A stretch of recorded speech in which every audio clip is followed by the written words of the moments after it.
দুটি ত্রিভুজের মধ্যে কোন উপাদানগুলো সমান হওয়া সত্ত্বেও ত্রিভুজ দুটি সর্বসম নাও হতে পারে। দেখেন, একটা জিনিস মনে রাখবেন, আপনারা মনে হয় নাম শুনেছেন সদৃশকোণী ত্রিভুজ। নাম শুনেছেন? হ্যাঁ, নাম শোনার কথা।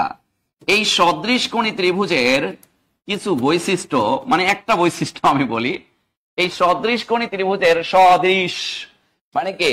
সমান দৃশ্য দেখতে যে কোণ, কোণী মানে তো কোণ, তাহলে সমান কোণ, সমান সমান কোণ দেখতে যে ত্রিভুজ তাদেরকে বেসিক্যালি সদৃশকোণী ত্রিভুজ বলে।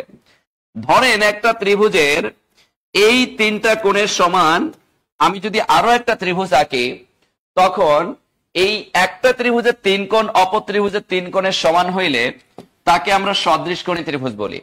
তাকে কিন্তু আমরা সর্বসম ত্রিভুজ বলি না। সর্বসম ত্রিভুজ হওয়ার জন্য যে শর্ত, একটি ত্রিভুজের দুই বাহু অন্তর্ভুক্ত কোণ অপর ত্রিভুজের দুই বাহু অন্তর্ভুক্ত কোণ সমান হতে পারে। একটি ত্রিভুজের তিন বাহু অপর ত্রিভুজের তিন বাহু সমান হতে পারে। একটি ত্রিভুজের একটি কোণ অন্তর্ভুক্ত দুই বাহু অপর ত্রিভুজের একটি কোণ অন্তর্ভুক্ত দুই বাহু সমান হতে পারে। এক কথায় একটা ত্রিভুজের তিন কোণ অপর একটা ত্রিভুজের তিন কোণের সমান। এই একটা বৈশিষ্ট্য ব্যতীত বাদ বাকি সবগুলোই আমরা সর্বসম বৈশিষ্ট্যে নিতে পারি। কিন্তু কখনো যদি আমাকে বলা হয় নিচের কোণটি সর্বসম ত্রিভুজের বৈশিষ্ট্য নয়, তাইলে মনে রাখবেন যে তিন কোণ, একটা ত্রিভুজের তিন কোণ অপর ত্রিভুজের তিন কোণের সমান হইলে তাকে আমরা সদৃশকোণী ত্রিভুজ বলি। তাহলে আমাকে প্রশ্ন করেছে কি, একটি ত্রিভুজের মানে দুটি ত্রিভুজের মধ্যে কোন উপাদানগুলো সমান হওয়া সত্ত্বেও ত্রিভুজ দুটি সর্বসম নাও হতে পারে।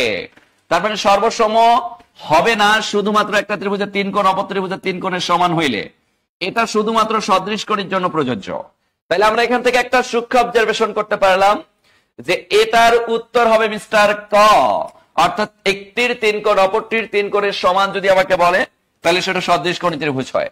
আশা করছি আমরা প্রথম প্রশ্নটা ক্লিয়ার হতে পেরেছি। একটি ত্রিভুজের তিন বাহু অপর ত্রিভুজের তিন বাহু সমান, সর্বসমর বৈশিষ্ট্য আমরা বলতে পারি। দুই বাহু অন্তর্ভুক্ত কোণ, সর্বসমর বৈশিষ্ট্য বলতে পারি। দুই কোণ এক বাহু, সর্বসমর বৈশিষ্ট্য বলতে পারি।